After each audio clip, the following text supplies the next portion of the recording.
Axırda bir cümlə xanım Ümmül Bəninə təvəssül eləmək istəyirəm ki, həyatımda xeyrini çox görmüşəm. O qapını xanıma nəzir deyəndə tez qəbul olur. Mən tövsiyəm budur ki, kim nə hacəti olsa ona təvəssül eləsə tez qəbul olunur.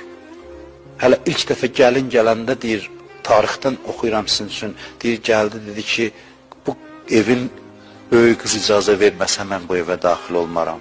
Zeynəbdən icazə aldı Əlinin evinə gəlin gələndə. Ondan sonra deyir, düşdü yerin kəndarını öpdü qapının. Qapının kəndarını öpdü, uşaqları topladı, dedi, mən bu evə xanım olmağa gəlməmişəm, biləsən. Mənə kəniz kimi baxın, mən sizin kənizinizəm, sizə xidmət eləməyə gəlmişəm. Tarixdə var, adı Fatimə idi. Həzrət Əliyə dedi, ev əhlinə dinən məni Fatimə adıyla çağırmasınlar. Görürəm, Zeynəb narahat olur.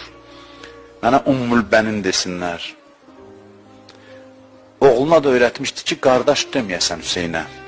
Ona Mövla denən, ağa denən, sən Fatimə balalarının nökərisən.